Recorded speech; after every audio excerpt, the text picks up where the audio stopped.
Hi guys, okay, so welcome to my video. I haven't put many videos up on YouTube really like this. This is more just chatting about VR and what's coming and my own thoughts on it sort of thing. I don't really get time to do many videos. I've got two young kids and I'm married as well. Also have the channel was designed for the racing league that I'm in as well. But I just don't find time to upload videos as much. But I've been looking at VR sort of videos, YouTube recently, sort of getting involved, chatting with a lot of people who are uploading videos as well, and just thought that I'd like to put my own personal view on it as well. Apologies if the sound quality isn't that good, but I don't have decent recording equipment. This is all done through the PlayStation 4, so I don't have a proper editing suite or anything like that. But yeah, I just want to sort of chat about VR really. So first off, why I'm personally hyped for VR. The reason why I'm so hyped for VR, I mean, I've got to go back to sort of my first experience of VR. I mean, the sort of main VR experience was back, sort of, I think about 93, 94, when the sort of first Battlezone VR units came out, sort of like big plastic units, with the big plastic helmets. I think it was grey and yellow. The colour design on it. Got into that, absolutely loved it, sort of sitting there looking round, shooting. It was sort of like Tron style graphics, from what I remember. I don't really remember too much about it. I just remember sort of going on it once thinking, wow, that was amazing. And then, but prior to that, which I haven't heard really many people talk about, they were all sort of like, I think they were produced by Tomy, and this must have been about when I was 9 or 10, so we're talking about probably 1990, maybe 89, something like that. But they were like little units that you held with your hands, and you put them to your eyes. And one of them was like a shark game, and I think you used to shoot the sharks. I'm pretty sure it was burgundy colour. If anyone watches the video and knows what I'm talking about, put in the comments, because I'm not too sure. I can't remember what they were called, but they were sort of little handset that you just held, put up to your eyes, and that was really my first ever VR experience. I remember them selling quite well. I don't think they obviously didn't last sort of too long, but there was a few variations of them as well. But I mean, I'm going back years and years now, and ever since then, it's sort of that's given me a taste of VR. And obviously, when it's been announced and stuff like that, sort of the Project Morpheus or PSVR as it's now known, I've just followed it and followed it. Hyped. I've got it pre-ordered. I'm getting it on the 13th, so not too long to wait now. Yeah, I just can't wait. I've only sort of had a little go on the Oculus Rift. It was when I went to watch British Touring Cars at Alton Park. There was sort of an event that was going on there using project cars with the Oculus Rift. My first initial thoughts were the graphics didn't look great. It was sat in there.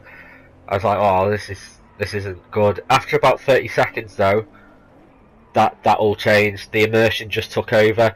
I could still see that the graphics were jaggy. They weren't sort of clear like you would play on a 2D screen. That just didn't bother me. I was not bothered about the graphics anymore. I was just completely immersed in this experience of being in the game, of the game surrounding me.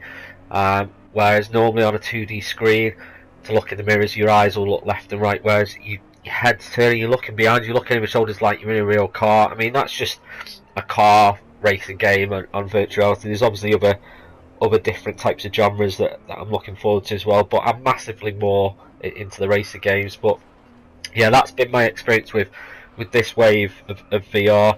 A lot of people saying it's a gimmick, it's not going to last, it's the next, it's what Kinect was and stuff like, and the way. I personally disagree with that statement. You normally find that those are the type of people that haven't played it. Everyone is obviously, of course, entitled to their opinion. So if they have played VR and they don't think it's all that, and they just think it is going to be a gimmick, you're welcome to that opinion. I personally think VR now, with the technology improving and stuff like that, it is here to stay. One thing that separates VR from a Kinect or a Wii is with the Kinect and the Wii, you're still looking at a 2D screen. You're still it's still separated from you. With VR, it puts you in that surrounding. So, for example, if you're driving a car game, you can look around and the cars all around you. It's front, back, left, right. Whereas Kinect, you're still looking at a TV and you're just following instructions.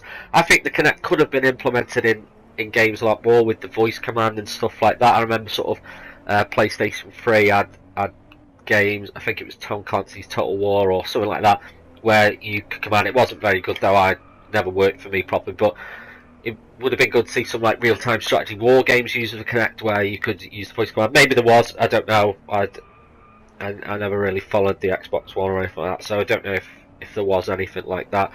But to me, Kinect, I mean, you've got your Just Dance games and stuff like that. But I think VR will be different, but again, it has to be supported by devs and stuff like that. I wish there was a few more sort of previous titles like Project Cars. Unfortunately, I know it's not going to be supported on launch for the PSVR, which is a shame.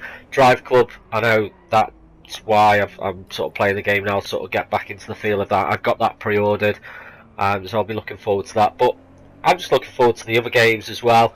The games that I've got coming with mine, I've got Until Dawn and Rush of Blood, PSVR Worlds, and then Driveclub VR as well. I'm looking to get more, but obviously money and stuff like that. So it depends. I'll try the demos that come with it. Which is funny enough onto my next subject, which is the demo disc that comes with it. So what I'm really pleased about is the demo disc that's coming with it is an actual physical disc. I've heard and been talking to people and thought that it was going to be digital codes to download, but it's actually a physical disc, which is it's a nice touch, I suppose. It's just a little something. In the US though, they're getting 18 demos. In the UK, we're getting 8. I mean, this is not brand new news. Pretty much anyone who's following VR sort of knows this anyway. I'm a little bit upset about this. I mean, I was watching one video and talking to a guy who's explained sort of like the licensing sort of some countries in Europe, like Germany, has a stricter sort of rating on games, so they can't just what we put out on the disc in the UK can't go to Germany or something. That's I understand all that, but then make the games digitally available. So for each country, give them a digital code to download that demo. So if it's allowed in the country, let them play it. Don't just go, "We are Europe, have your disc." ER UK. I mean, it's not like when they release games, UK and Europe get one release date. The rest of Europe will get one, and the UK will get another release date. So can't be that hard to make something different in that respect. Don't know what Australia and Japan are getting on their demo disc. If anyone does know, put in the comments. I wouldn't mind sort of getting on that. But yeah, I mean, the hype train, I mean, there's so much hype behind VR at the moment, because obviously it's something new. You've got the Oculus and the Vive and PSVR coming out now as well. A lot of people, I'm not really, I mean, I'm proper hyped for it, but I'm not one of those people that are saying, this is it now, this is where gaming's going. VR is not going to replace gaming as we know it. There's a few things for that. One, some people just don't like VR. They get motion sick. It makes them tired. They just don't like the unit on the head. It's not comfy for them. Their eyes can't adjust properly. Again, motion sickness is just a big thing. Some games, just VR just doesn't work for. I mean, Final Fantasy. If you're just playing a normal game like Final Fantasy, not really a lot of point of having that in VR. But to say that it's just going to be here for a year, I don't think that. I think now with VR, now this is only the first wave, really. I mean, I suppose if you go back to Oculus, sort of the DK1 and stuff like that, but the stuff that's being released to the public now, words just went out my head. Then the public sort of units that are being shipped. This is like phase 1 of VR. Obviously, the screens in the PSVR are only 1080p, so obviously graphics and stuff like that aren't going to be great, which is going to put some people off. Some people buy games this genre for graphics and graphics alone. that's what is a big selling point for some, which is sad, because there's some really good games out there that aren't the best looking games, but underneath are amazing. But I'm not one of those that's saying it's going to take over. VR is not going to take over gaming. Things like, I mean, I've got 2 young kids. They can go on a PlayStation, play a game like Minecraft or something. Now, they can't really play VR. I'll probably let them have like 5 minutes on it, but I can't let them have long play sessions, because it's obviously advising you not to. Same with like 3D and stuff like that. Again, a lot of people saying, "Oh, VR's going to be like 3D. It's going to be there for a little bit, and then people will get bored of it." But again, 3D, you're still looking at a screen in front of you. It's only what's on the screen. VR is everything around you. And it's so hard to explain to someone who hasn't experienced VR or had a bad experience with VR, that if you have a good experience, I think it does change your mind. One thing that's also I'm really looking forward to having a try that no one's sort of covered and no one seems to be talking about is the PlayStation Cinema. So for your non-VR games or watching a film, basically what this does, it puts it like you're actually in your own cinema, and you've got the massive cinema screen where you can play your game and watch a film on. Now, it doesn't sound that good, but when you're actually in the VR headset and you're looking at it, it will seem like you're in that environment. Now, why no one's sort of plugging that? Because that to me is a nice little feature. Whether it's the screen quality won't be the same as what you're playing on your PlayStation, I don't know. That's obviously something I'm gonna be trying. It'll probably